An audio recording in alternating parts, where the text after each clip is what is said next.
will say though, which is something that I don't talk about enough, blogger burnout is real. It happened to me. I think 2.5, maybe I want to say I think 2 or 2.5 years into my blog, I got to the point where I was just like mentally exhausted. I was coming home from work really late and I just didn't want to write anymore. I was like done. I just wanted to be on my couch. I just wanted to watch, Netflix, and I didn't want to do any more work because as much as blogging is fun and it's exciting and it's something that I love to do, it's still work. So if you think that you're going to start a blog and it's not going to be work, then you're very mistaken, and I suggest you don't start a blog. But so that's the point that I got to. I got to the point where I was just 100% over it. And at that time, I went 6 months without touching the blog. I went 6 months cold turkey, not writing a single thing. And honestly, at that time, I thought I was done forever. I had no intentions of picking it back up. I was like, well, this was a great project. It was a great little adventure. I learned a lot of stuff, but I was done and I was ready to move on to something else. And then for some reason, because I think us writers just like to torture ourselves, there was one point, 6 months later where I was just laying down on the couch and I had a stupid voice inside of me saying, hey, what about your blog? How about you just start writing again? And I don't know, something inside of me just was like, yeah, I'm ready to write again. And so I picked it back up. But I decided at that point that if I was going to invest that time and effort into the blog, that it had to be for a purpose, in the sense that I needed to do it well. I needed to be more focused.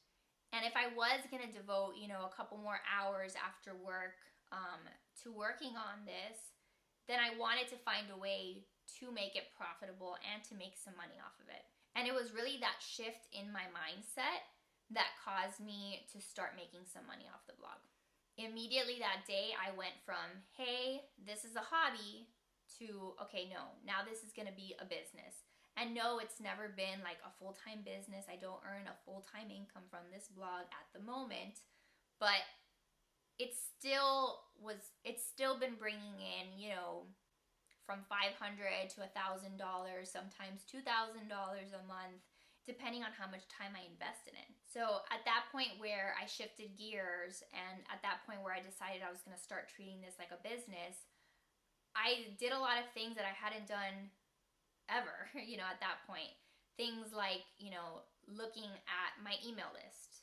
I went like 4 years without even thinking about an email list. That's really embarrassing. That's really bad, because anyone who's serious about blogging or serious about having an online business, you know that you need an email list. So it's crazy when I look back that I went all that time where I could have a huge email list at the moment, but I just started working on it maybe 1.5 years ago. I also started looking at analytics. So before, I would just write a post and maybe somebody will read it, maybe someone won't. Hey mom, did you read my article? That was really the extent of, what would happen after I wrote a blog post.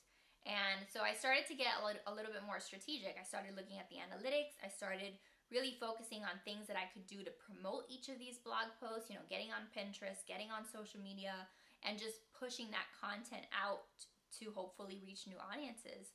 And that's been really fun, and it's been really successful, and that's helped me to grow my page views, and it's also just helped me get a better understanding of what my audience is looking for. So definitely, if you're interested in starting a blog, I definitely say that you start, get comfortable with writing, get comfortable with the process, and just do it for a little while and see if you like it.